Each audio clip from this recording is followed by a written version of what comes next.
Welcome to Dominate Your Day, the podcast for corporate leaders, visionaries, and founders who are ready to lead from within. I'm Dana Williams, and after 25 years as a corporate leader myself, I've discovered a powerful truth. The next level of your leadership isn't about more doing, it's about more being. Today, you'll hear from a difference maker who's learned that everything they needed to transform their team and their organization was already within them. They've stopped chasing external validation and started leading from their authentic strengths, purposes, and values. This is what I call the internal revolution. And it's the foundation of my book, Internal Revolution: Lead Authentically and Build Your Personal Brand from Within. It's now available on Amazon. Let's dive in. Alise, I'm so glad you're here today. You have been a gem just in the last 3 or 4 weeks. We started talking and got to meet for lunch, and here we are on the podcast. Thank you for being here today. I think you've got a special message, and I want to make sure our audience hears from you. So thank you for being here. Thanks for having me, Dana. It's great to be on the other side of the mic, of course. Yes. Yes. Well, I want you to tell the audience a little bit about your story and your personal journey, because I think it's interesting. When you speak how many languages? Three, Five, generally. five. Okay, there you go. You've got your doctorate. You've raised a daughter. You've done a lot of things, and now you've built an amazing business. So, talk to us about your journey and how you got to where you are today. Hmm. Well, thanks. Well, first, let me just start by saying I was raised by two entrepreneurial parents. They were first farmers and then restaurateurs. So I learned early on a good work ethic and also an appreciation for the role of work in our lives. That's a Hmm. pretty important thing to start with. And then, but I didn't really start college until I was 24. I didn't really understand that was something you could do. They weren't college educated. I didn't get that from them. But once I got into college, learner being my number two strength, man, I had the Yeah. bug.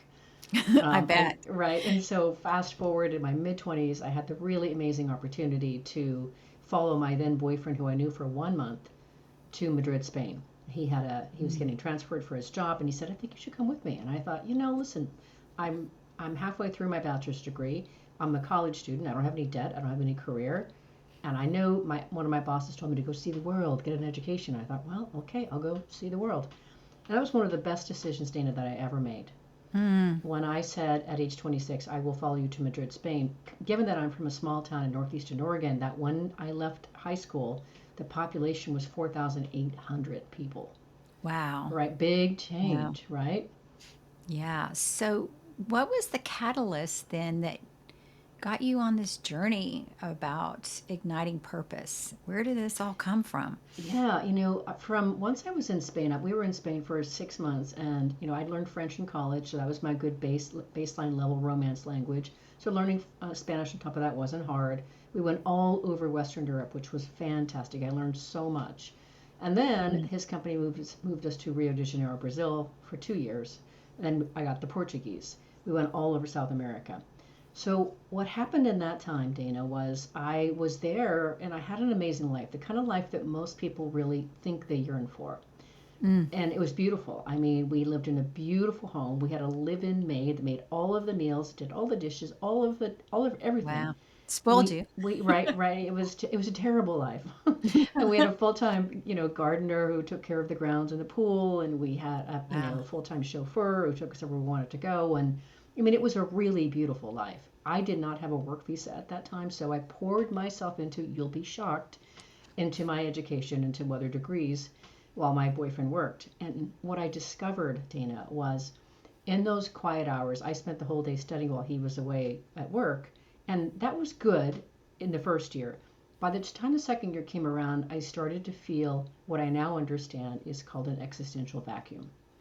And that is that Mm. horrible feeling that humans encounter when they are really not being of service to the world.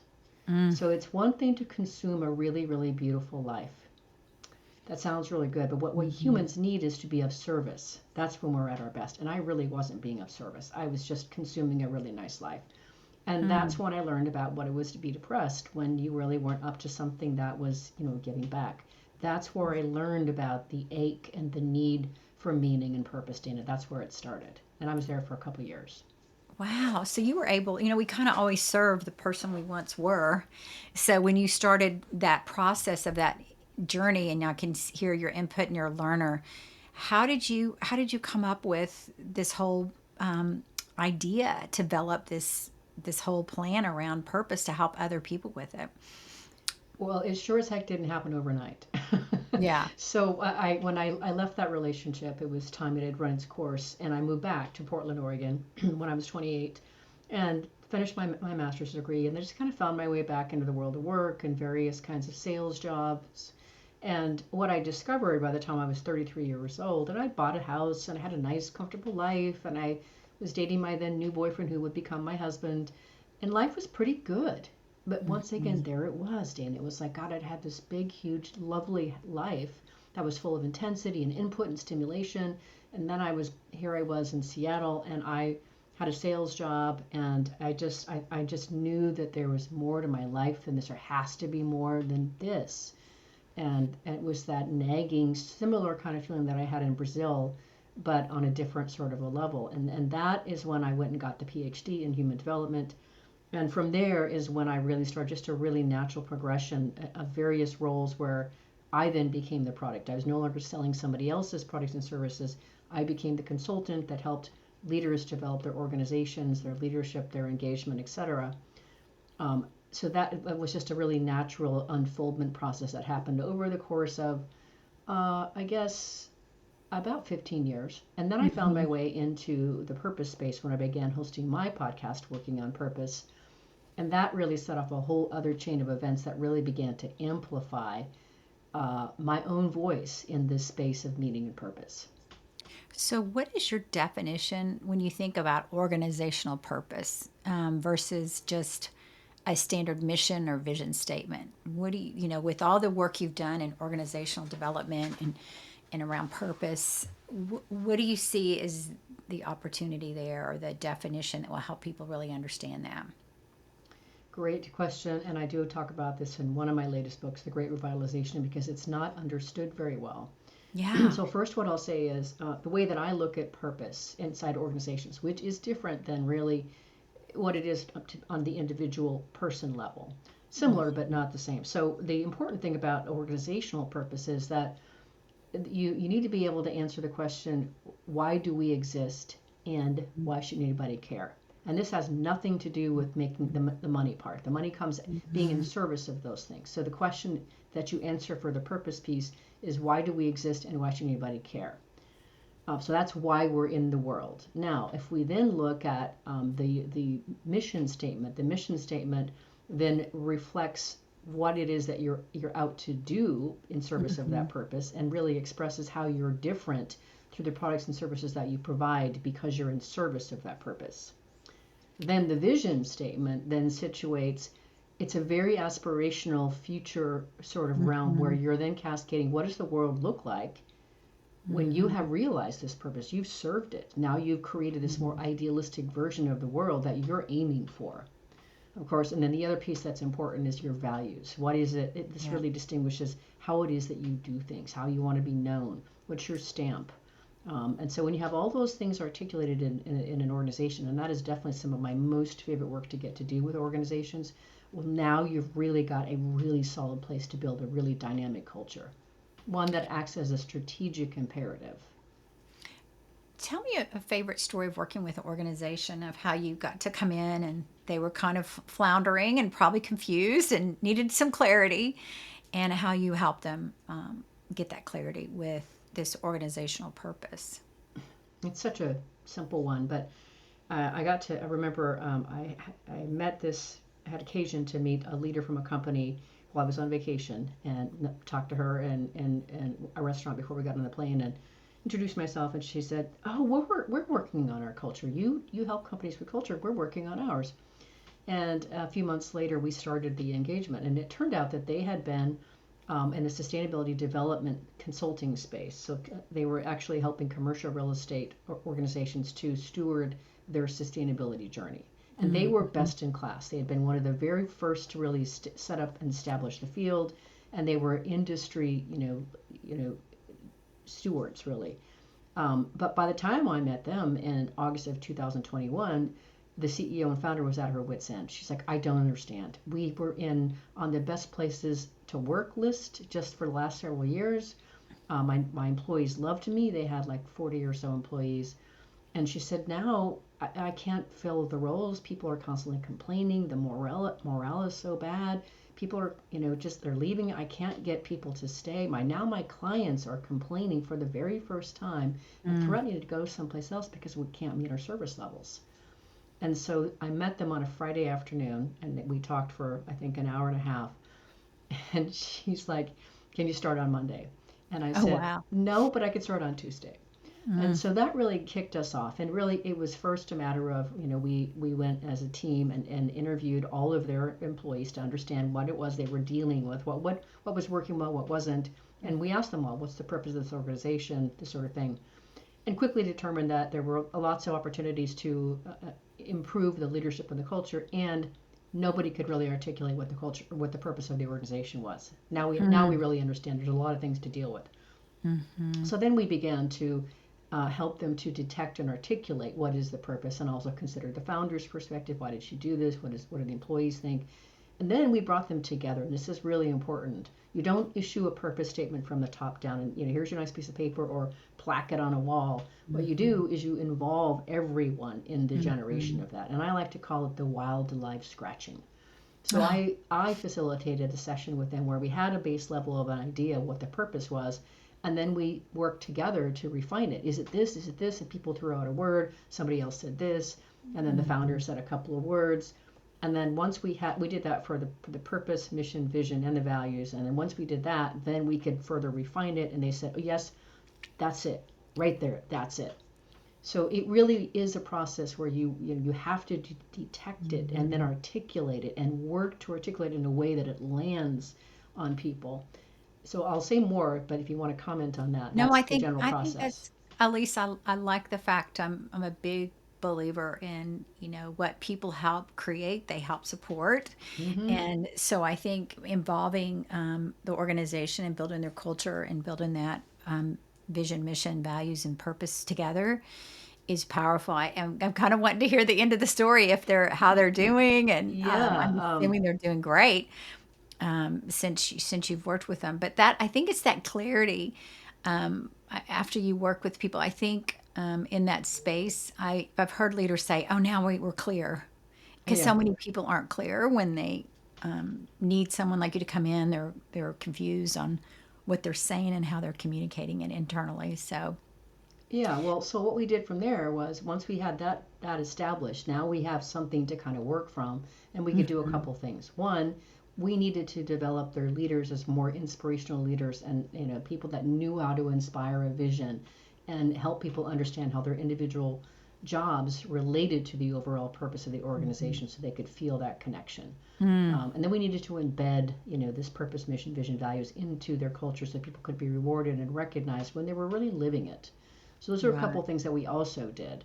The other thing that we did along the way is we started to use, and this happened a little bit later, but we began to start to measure the experience of purpose. I'll get into that in just a second because Hmm. we didn't do that so much there. That was something we sort of did after the fact. After what happened was the founder, by that time, she had really, within 6 months time or so, we'd really together turned this whole ship around, and now we're hiring, Great. and the clients are happy again.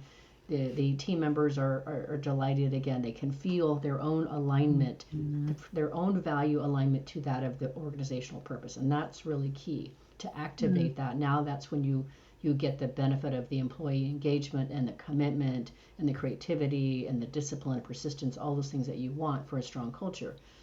So we did that within 6 months. And then not long after that, she started getting some offers to sell her company.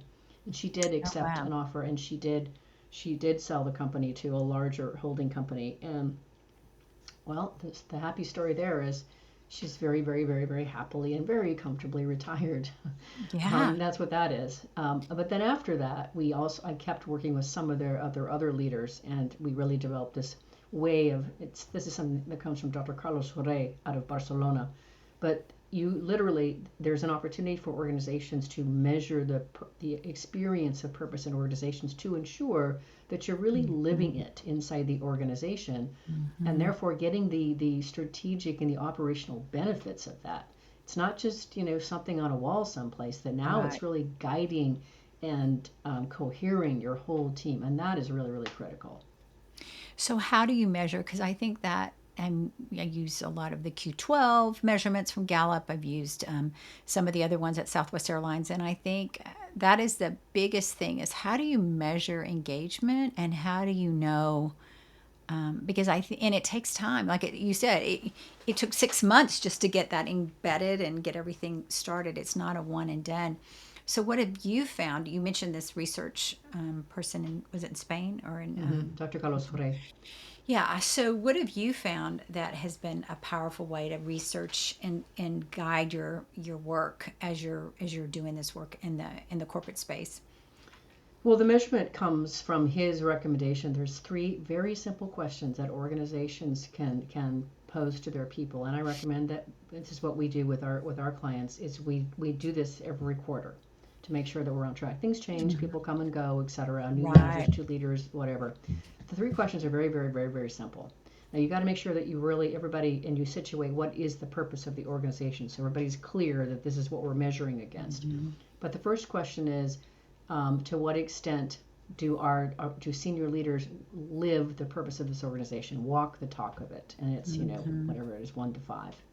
Because now we understand if it's being stewarded by leaders, that's one level.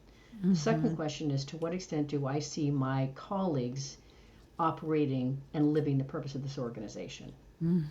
Now we know how they feel it's being lived across the fuller organization. And the third and final question, which is really, really critical, is to what extent do you feel your own personal values align with the purpose of this organization? Now you know to what extent they feel personally connected to this purpose. You answer those three questions on a regular basis. You know where you have an issue in an organization and where you need to target the treatment. And now, if it's Right. really low, for example, on the last one, the individuals, you know you've got a recruiting problem. Yes, and I think engagement is key right now because there's so many people, there's so much movement going on, and you mentioned something I think that is so powerful. Is it's all about the leader. So, are the leaders engaged? Are their peers engaged? And I think that is powerful. So, you talk about inspiring leaders and the concept of being a chief ignition officer. Tell us about what that is and what qualities a leader needs that has that. A couple of things to that end. You said something earlier about, I forget how you put it, but something about you teach who you are, what you've learned or something. But what I started to recognize as I was out speaking to audiences and working with companies is people kept talking about me as an energizer, as somebody who trafficked in energy, somebody who elevated energy. And what I came to understand as I was out speaking to audiences, I would invariably, because I'm an inspirational speaker, at some point engage the audience, usually like by 8 or 9 minutes in, and I would ask them, what are you passionate about? And Dana, the resounding response to that question, as the room went a little bit quiet to find their answer, was they realized in that time that they didn't have an answer to the question themselves. In other words, they don't know what they're passionate about. And so I wrote in my first book, Purpose Ignited, about what I see as a real opportunity and problem in the world is what I refer to as the Walking Dead. Now, I am not judging The Walking Dead because I've been a member of The Walking Dead. I know what it feels like to go through life and not really feel like you're really turned on by it, excited by it. Sometimes we need help to get out of that, right? I understand that. That's part of the reason I do the work that I do. But so by the time I really came to understand that a big part of what I was doing was awakening individuals, leaders in an organization to their passion and purpose, that really became really the central focus. This is what we're up to here, awakening, igniting them. And then, as you know, the name of my company is Gusto Now, and Gusto means about the same thing in the main languages that I speak, which are Spanish, Portuguese, and English. And that really means, zest, zeal, enthusiasm, verve, oomph, which are really all the things I hope your company wants to have in your culture. So by the time you put together the idea that we're out to awaken people to their passion and purpose, to ignite them to their biggest and fullest, and create this beautiful verb of excitement and gusto. Now you can see how it all fits together and why it's so important and so enlivening for us. I love that. And it's interesting. I keep hearing your maximizer come out. It's just Yeah. like, let's just maximize this. So when you think about your books, you told me you want a goal to write one book a year. Is that right? Over the For and 10 you've done it. years. And I'm so far on track. That's amazing. So how did you've written five? You just spoke to us about Purpose Ignited.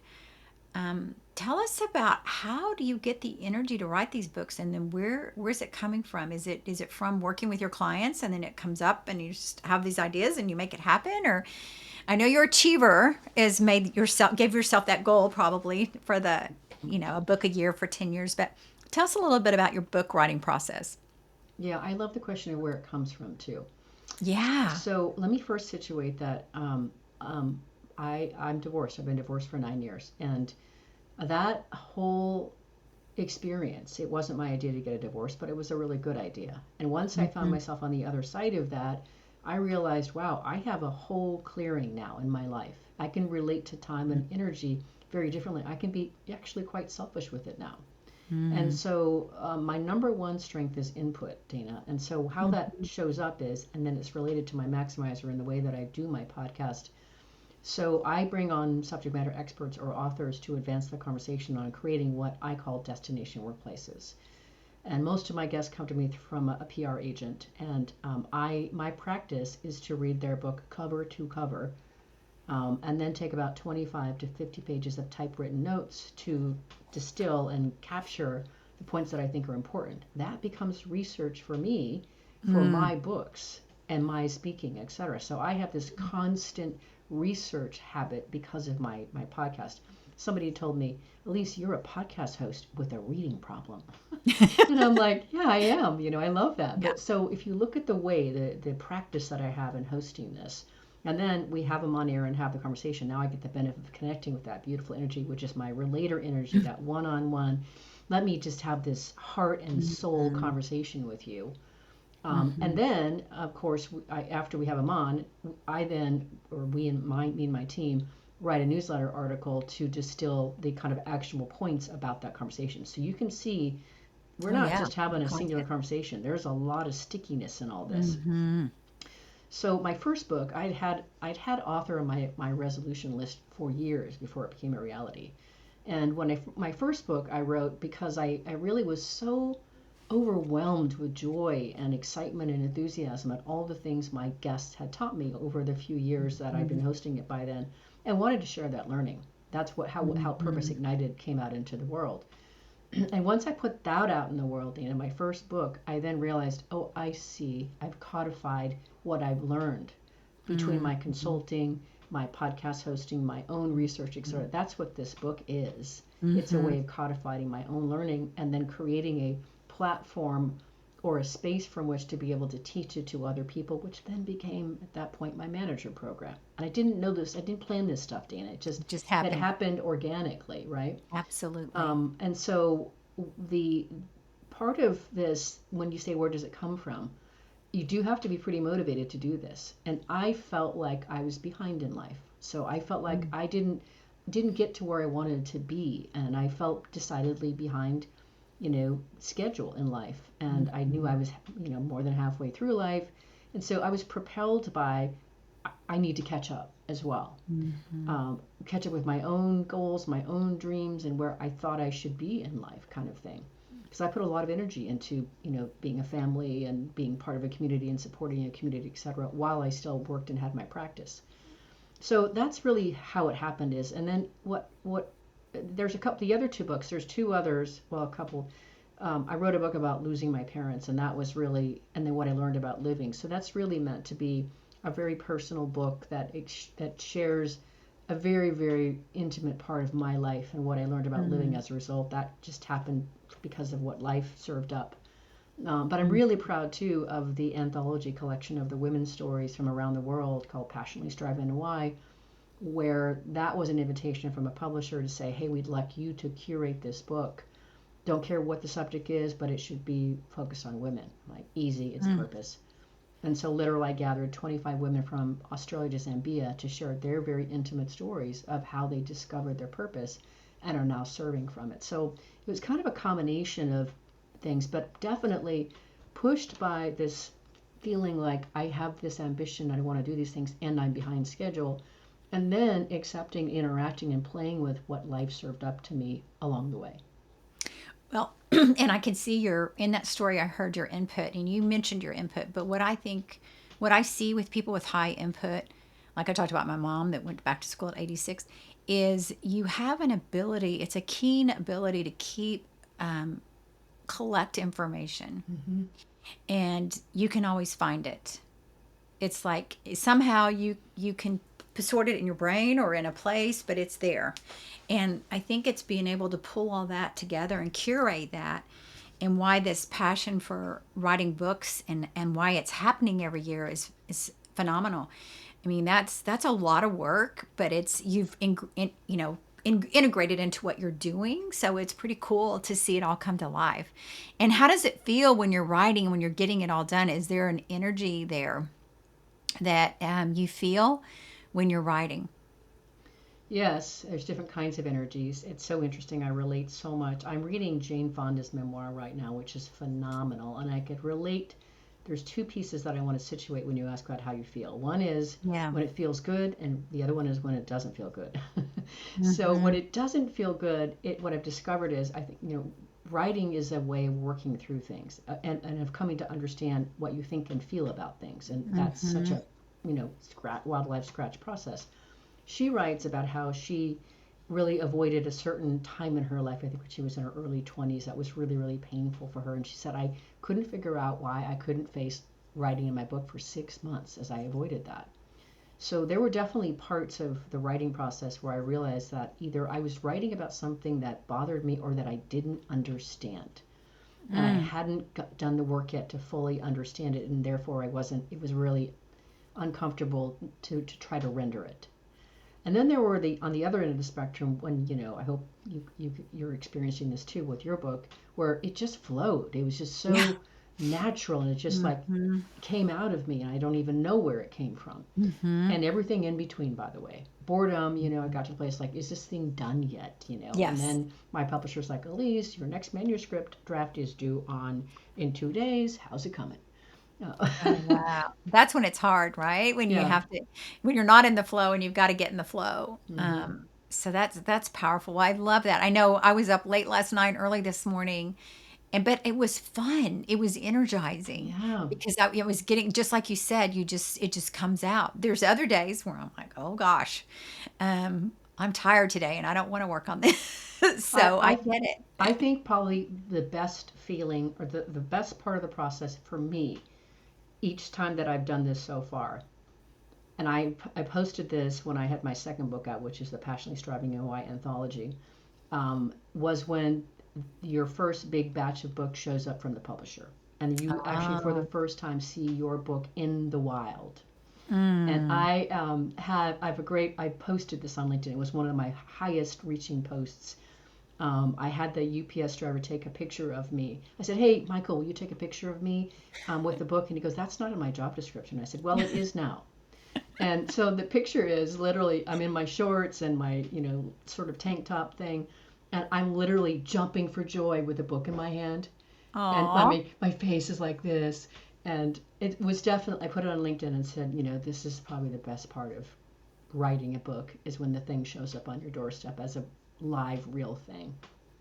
Well, and it's that visual of you said earlier that you said you were an author before you even started getting the books out there. And I think that um, things obey words. Like when we say those words, it happens. And it's that visual. I love the visual of the UPS driver taking your picture and the fact that you know his name. I'm like, Oh yeah, okay. we unloaded 40, I don't think it was 40 boxes of books into my Oh house. gosh. And Yeah. it was crazy. And so of course I'm like, he's like, as we're schlepping the boxes into the house, he's like, what's Oh. what's this book about anyway? And so I start Oh. telling him about it. He goes, I want to read that. I'm like, you Oh. do? Well, that's my next question. You served that up just perfectly. So for someone seeking more meaning in their life, in their career. It could be Michael, the UPS driver. It could be a CEO. It could be somebody else. What is the first step you recommend? Yeah, the very first thing I think that really is necessary, and of course I do this in my programs when I'm working with organizations and teams, is you got to understand your own values. I Mm-hmm. am continually blown away, and I know you're not surprised because of the work you do as well, by how many people, and this is again not in a judgment. But they don't know their values. They haven't considered Yeah. the process of really distinguishing Mm-hmm. their own unique values and why they're Mm-hmm. important to them. So I take people through an exercise where I give them a list of 100 values, which is just a standard Mm-hmm. list, and then I ask them to just highlight all the values that just resonate with them, Mm-hmm. and get it down to 10, and then prioritize them 1 to 10. 1 is your most important value, Mm-hmm. 10 is your 10th value. And then I engage people. In fact, I'll be doing this with a group at North Texas Commission here in a couple of weeks. And people get so much clarity from that. And the reason why Mm-hmm. that's important is when you start to look at what do you value. Now, there's two things Mm-hmm. you can do from that. One, you can immediately start to look at, do my relationship choices align with these values? Mm-hmm. Does my work choice and the way that I get to engage with work align with these values? Does the way I lead let me express these Mm-hmm. values or not? So Mm-hmm. that's the first thing. The second thing I'll say is that as a logotherapist, so that comes from the field of logophilosophy, and logos is Greek for meaning. And logotherapy, logophilosophy comes through the existential psychology field, which logophilosophy was really birthed by Dr. Viktor Frankl's work, who people Yeah. might recognize as he's the author, among many things, Man's Search for Meaning. So within the field of logotherapy, Dr. Frankl situates that we as humans are first always looking for meaning. That is our chief concern in life. It's Mm-hmm. also our chief source of energy. And that we have three sources of meaning available to us at any one time. And he situates, which are, by the way, are always registered along your value system. That's why you got to know your Mm-hmm. values first. So what Mm-hmm. you find really meaningful, Dana, might be different from what I find meaningful because we have different Mm-hmm. or slightly different values. So the three different sources are our creative contributions, what we give of ourselves to the world. That's important. I call that your passion. The Mm-hmm. second source is what experiences or encounters really matter to you, that really jazz you and Mm-hmm. fill you up. I call that inspiration. And the third source is the attitudinal stance that you take when life throws at you, whenever it's going to throw at you, because you have a choice Mm-hmm. in how you respond to that, and that's your mindset. So when you get really clear about your values, and you can start to see how you're relating to those Mm-hmm. three other sources of meaning in life, and it really helps you start to understand where you might want to make some changes, where there isn't Mm-hmm. alignment or where there isn't a place to really amplify how you can activate meaning in a way that really energizes you and causes you to have the energy and spring in your step to go after the things that are important to you, whether it's writing books, whether it's going for the next thing in your career, whether it's asking that gal or guy for a date or whatever it is. Mm-hmm. I love that.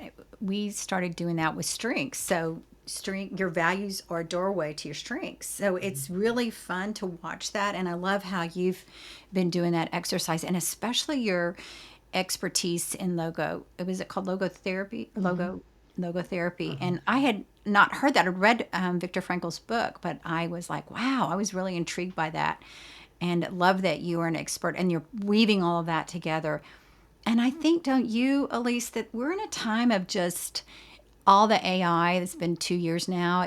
It's like we can't be more human right now than we need to be. We've got to be, this has got to be a big focus, and understanding what humans need. So I'm curious, what are your core values? Yeah, for me, one of my very first core values is consciousness. Mm, So passion, consciousness, spirituality, um, mm-hmm, connection is mm-hmm, really, really important to me.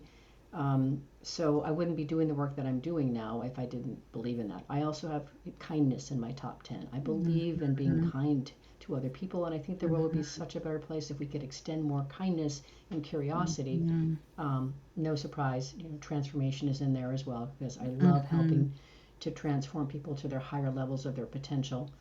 And what I've discovered is I'm cognizant of those values when I decide who am I going to work with. If I realize that I don't get to live these values, then I've opted out of relationships, friendships, potential people that I might spend time with in a dating scenario, because I'm like, these are my values. This is really important to me. Absolutely. I always say I want to have clients and partners I work with that I would want to sit around the campfire with. Yeah. Just those people that carry that shared value, and that's so important. So, what's your advice as you look at the next 10, 15 years, and as you're getting excited about the future of work? What's your advice to those leaders out there right now? Oh, first let me say, anybody that's leading an organization today, I want to say I feel you. And this is probably Mm-hmm. one of the hardest times. I know we keep saying this, but the hardest Mm-hmm. time to be a leader in the world today. Absolutely. Because you start your day at whatever it is, call it 6 a.m., 7 a.m., whatever it is. By 12 o'clock, you've had to take off and put your head back on 16 times as you try to keep up with what's going on in the world. And I really have a lot of compassion for that. And I Mm-hmm. love being able to support and be in a space to help leaders, through that process, because it's not a solo job. So, Mm-hmm. but the piece of advice that I would really say that I really think I'm seeing increasingly necessary to put forth is it's so important, especially when you are dealing with so much insecurity and so much instability, is the last thing that you should do is to cling to the practices of the past. The things that you Mm-hmm. know how to do that worked for you 5 years ago, 10 years ago are not working today. Right. We have a very, very, very different, more elevated, discerning, diverse Mm-hmm. workforce that wants something different from work. And it isn't, rigidity. It isn't presenteeism. It isn't toxicity. And so letting go of these things that that maybe you're clinging to because you feel like you need some semblance of security and stability, they're killing your organization. Remember, Mm-hmm. you and I talked about this over lunch. Yeah. Today's global workforce engagement rate is 21%. It's 31% in the United States. And so if you look about what that really means, how that translates to what's happening in your organization, if you're inside the US, you've got a 31% engagement rate average. So that means for every 10 people that you have on your team, you have 3 people that are pulling forward to try to make things happen for you. And you have 7 Mm-hmm. people that are either holding steady or pulling you back. Mm-hmm. Why? Because they're up against so much friction and such. So the first thing I would say is you really got to be looking for ways and people and organizations that can help pull you out of some of those older ways of doing things Mm-hmm. and step into a future that will serve your organization because you're serving your people in the ways that they really want to be served and to be worked with. Oh, that's great advice. Really good advice. So, as we get ready to close out, Elise, is there anything I didn't ask you that you want to make sure this audience hears that is coming up for you now? Yes, I want to say that as much as you've heard me say that I really love the and revere the role of work in our lives, it means something radically different to every single person. Mm-hmm. And its function, its role in our lives is very individual. It's not a one size fits Mm-hmm. all.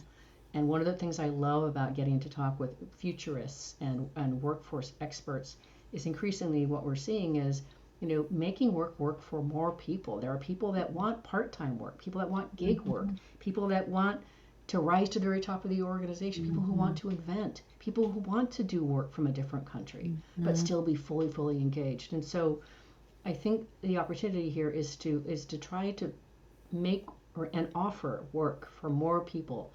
Rashad Tabakawala was on my podcast, and he's a futurist. He talks about the fractionalized employee. Just like we have fractional, CFOs, CEOs, Mm-hmm. CIOs, CMOs, all those sort of thing, we also have fractionalized employees. That means that if we can appeal to how people want to work in life, and most people do want to work, but they need Mm-hmm. to be able to do it while they're maybe caring for children, caring for an aging parent in their home. Maybe they have Mm-hmm. a disability and can't get physically to and from an office, but have a brilliant Mm-hmm. mind and want to engage it. Most organizations are really only appealing to a small fraction of a full population that has that discretionary time and effort and Mm, ability to get to an office 40 hours a week. right. That is so limiting. I would just say, let's make work work for more people. I love that. What a great way to end the podcast. Thank you so much, Alise, for being with us today.